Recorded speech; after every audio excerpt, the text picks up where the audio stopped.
Sinto a saudação trivial. Muito prazer em conhecer. Tchau.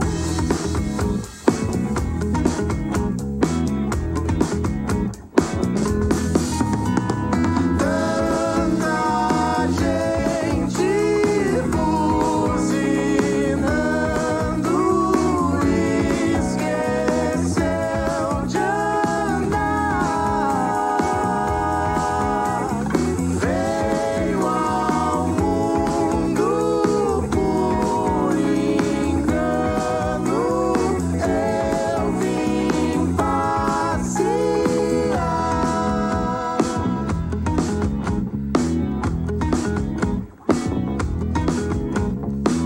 Disseram que a vida nesse lugar depende da temperatura do ar. Televisão, teto solar para ver, cerveja e cama para sobreviver.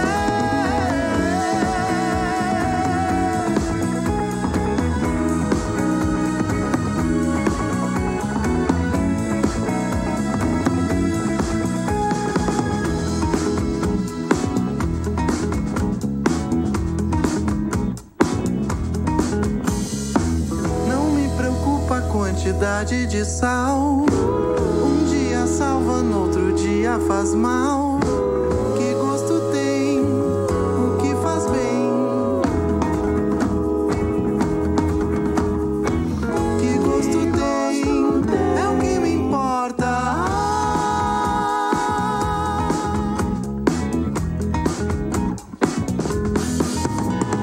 Tanta gente buzinando, esqueceu de andar. Veio ao mundo por engano,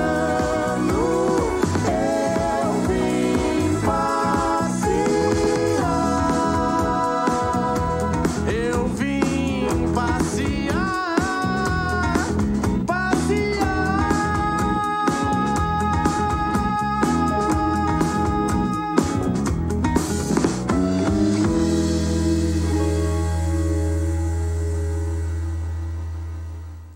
11h41. O que ouvimos, Rafa? Ouvimos Jingle Bells com Eu Vim Jingle Passear, Bells. banda de Porto Alegre. Não Aqui. conseguia lembrar o nome da banda, isso mesmo. Tá bem. A gente estava no primeiro bloco, acho que fazendo um apanhado de modo geral, né, Carlos, sobre várias questões, sim, obviamente ligadas às pautas, às pesquisas do Observatório. Vou te devolver, 11h41 já, te devolvo a palavra para que consigas chamar e entrar um pouco mais na questão, na pauta proposta de hoje, de toda a avaliação e análise das questões ambientais que a gente precisa fazer no momento atual, né? O que está acontecendo hoje no Brasil. Bem, então, só rapidamente, passando E apresentar nosso a convidado. bola, como se diz no Brasil, para o Antônio Soler, o doutor Antônio Soler, né? Fala só uns ajustezinhos, ele vai explicar aqui, de que pensar essa cidade Rio Grande, a utopia, e nos preparando para discutir das suas condições, né? Nos próximo período, a ideia que eu estou propondo, né?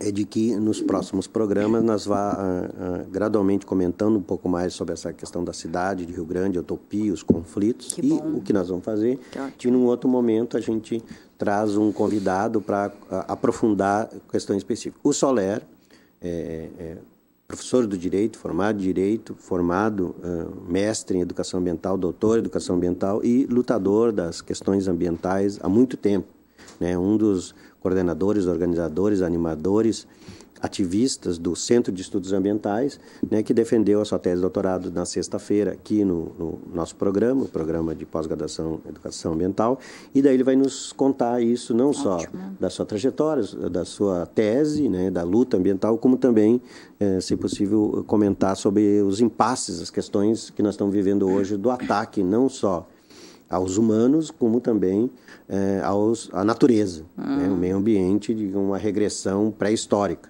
digamos assim. Então, Soler. Bom dia a todos. Bom dia. E a todas que estão aqui na Rádio TV FURG, e também a todos e a todas que nos escutam. É um prazer voltar a esse estúdio e estar aqui com vocês, podendo conversar um pouco sobre essas questões. Bom, o Machado já me apresentou, né? Acho que não precisamos avançar muito nesse aspecto da apresentação, mas mais no tema proposto, né? A ideia de trabalhar o tema dessa tese, ela partiu muito do cotidiano dessa militância que é desenvolvida no Centro de Estudos Ambientais, que é uma ONG aqui da região, e também em razão dessas inquietações científicas acadêmicas que muitos de nós, militantes do CEA,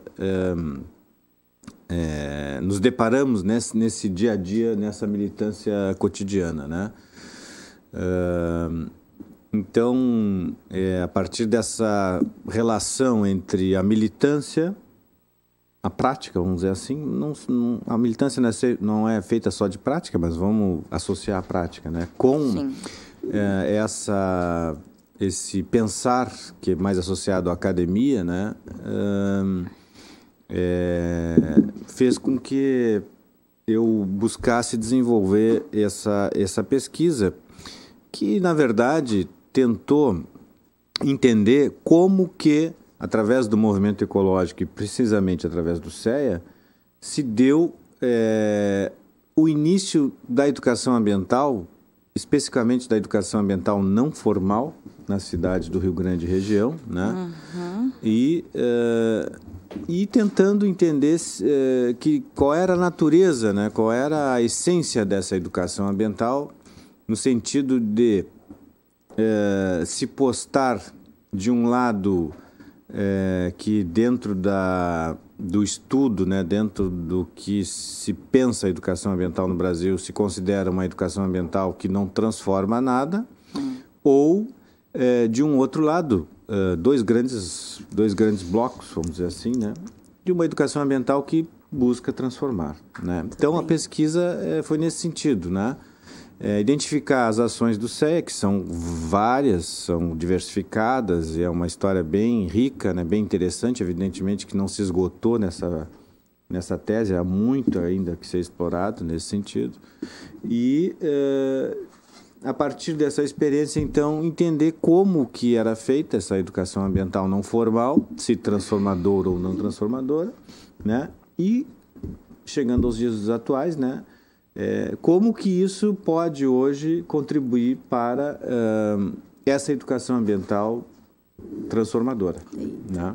Então, essa foi a ideia inicial da pesquisa, e que entendo que já pelos poucos resultados que já deu para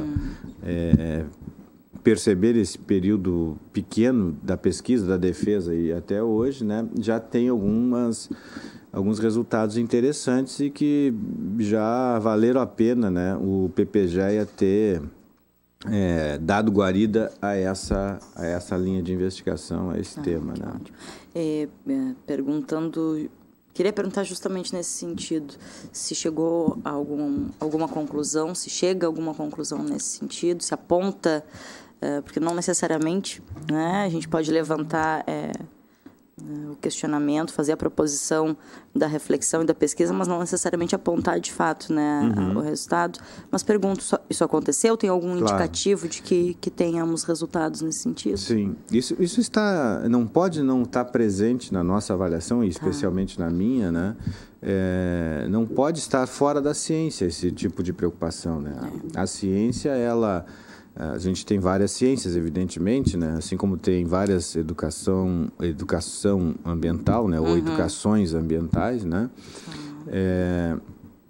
Isso não pode estar fora. A ciência, ela não pode deixar de ter um fim que seja uma transformação da situação social, política, econômica, que não seja para melhorar a humanidade e a relação dessa humanidade com a natureza, né? A ciência não pode perder isso de vista. E a pesquisa buscou não perder isso. A ideia era que, ao mesmo tempo que se produzisse ciência, fortalecendo um campo da educação ambiental, que é a educação ambiental transformadora, né? Dando subsídios para análise, debate e evolução desse campo, né? Também se contribuísse para essa transformação, né? E o que se percebeu? Bom, se percebeu primeiro, né, se concluiu, né, cientificamente falando, que a luta para a transformação ela não é simples, né? Ela é muito difícil, né? É uma luta que exige a permanência, o cotidiano, a continuidade, a insistência, né, de forma diária, né? E que algumas ações que o CEA realizou lá no início das suas atividades, que foi lá pelo início da década de 80, até o final da década de 90, mais ou menos, que foi o período da pesquisa, renderam resultados importantes para a política ambiental local e alguns aspectos até estadual e nacional, né? Por quê? Porque, bom, nós estamos falando de um tempo que Rio Grande tinha cerceado a sua liberdade de escolha de governantes, né, do executivo especialmente, porque era ainda a área de segurança nacional, ainda era o fim do regime militar, né, mas era um processo de abertura, né? Então o CEA nasceu nessa conjuntura, assim como várias outras instituições, desse processo de abertura e se envolveu desde o início com a questão política, né? Foi criado visando levar informação ambiental para a população que não existia disponível na época. Hoje também não existe, mas na época era muito menos, né, a disponibilidade de que se tem hoje. Estamos falando de uma época que se fazia documento com máquina de escrever ainda, né? Né? Se fazia panfleto de educação ambiental que era distribuído pelas ruas, enfim, por diversos ambientes urbanos e não urbanos da cidade, ainda com máquina de escrever, né? E fazia cópia de mimeógrafo. Depois vinha as cópias mais de máquinas, né? Que aí já melhorou bastante, mas o início era assim, né? Então, e a informação não circulava. A informação ambiental hoje não circula ainda, a gente não tem. Pois é. A gente não tem, por exemplo, vamos pegar o Conselho de Defesa do Meio Ambiente, que é fruto dessa luta, né? Certo. O Conselho de Defesa do Meio Ambiente Rio Grande foi criado lá no meados da década de 80, já como uma resposta para essa reivindicação social, né, que se articulava em torno da resistência da poluição, especialmente em torno da poluição industrial decorrente do Porto, do DIRG, né, do Distrito Industrial de Rio Grande. Tá. E então foi uma resposta do prefeito à época à iniciativa, junto com o apoio da sua base na Câmara, de criar o Conselho de Defesa do Meio Ambiente. Tá bem. Né? Então, isso é um ganho. Né? Ganhamos um espaço democrático de debate, ou pelo menos em tese é um espaço democrático de debate. Né? Mas vamos pegar ele como exemplo com relação à informação ambiental. Não é possível acessar um espaço na internet, por exemplo, onde a gente tenha lá todas as atas do Conselho, as pautas de convocação, né, os dias de reunião, os horários, os locais, as atas, né, detalhadas do que foi debatido, do que foi deliberado, as resoluções do Conselho. Então, a informação ambiental ainda não ainda que a gente encontre alguma informação, né, disponível, ela não é ainda um processo articulado, organizado, de fácil acesso, né? Nós não temos aí uma política municipal, por exemplo, que incentive as pessoas a buscar essa informação. E na educação ambiental isso é básico. Se nós não tivermos acesso à informação, e isso que acontecia muito naquela época inicial da ação do CEA, se nós não tivermos acesso à informação, nós não sabemos a condição ambiental que nós temos, né? E por consequência nós não temos como agir. Isso vale para qualquer tema, né? Mas para a questão ambiental é um tema também que exige uma dedicação para isso da política pública ambiental, né? Fiquei pensando aqui em relação a daqui a pouco ao Estado ou em âmbito nacional, não sei. Qual é a situação de Rio Grande, comparando, né, com a situação do Estado ou com a situação nacional, com a situação de Rio Grande desse acesso à informação? Temos exemplos, e sabemos da conjuntura estadual e nacional, mas podemos ter, se tivermos, acho que é importante, que deve ter sido apontado, é importante que se traga, modelos, formas, né, alternativas para que a gente consiga popularizar, trazer para a questão também do debate da educação popular, da troca, né, de saberes e de informações, essa questão dos meios, de como é que se chega e se acessa as pesquisas, as problemáticas, os indicativos do que trata da educação ambiental. Então, certamente tem alternativas, né, e sugestões apontadas. Qual é a situação de Rio Grande hoje? Por que a gente ainda não tem essa acessibilidade? Nós precisamos primeiro produzir essa informação e organizar que já existe. Inclusive o Observatório já vem fazendo isso, né? Já vem preenchendo um espaço que está aberto aí, que o poder público deveria, ele em primeiro momento, fazer. Né? O CEA também faz isso, né? Nós temos várias mídias, historicamente, né? Inclusive desde o seu início, o CEA sempre apostou na informação, fazendo boletins informativos, né? Divulgando dados. Tem um documento que faz parte da pesquisa que foi produzido pelo governo do estado na época, não existia a Secretaria de Meio Ambiente na época, né? Na verdade, o CEA é uma estrutura de organização em torno da questão ambiental anterior à maioria das estruturas ambientais públicas e não governamentais que nós temos hoje em Rio Grande. Né? O CONDEMA é posterior, a Secretaria de Meio Ambiente de Rio Grande é posterior, várias ONGs que atuam hoje em Rio Grande são posteriores, né? Os órgãos federais que estão aí, ICMBio, IBAMA, é posterior, né?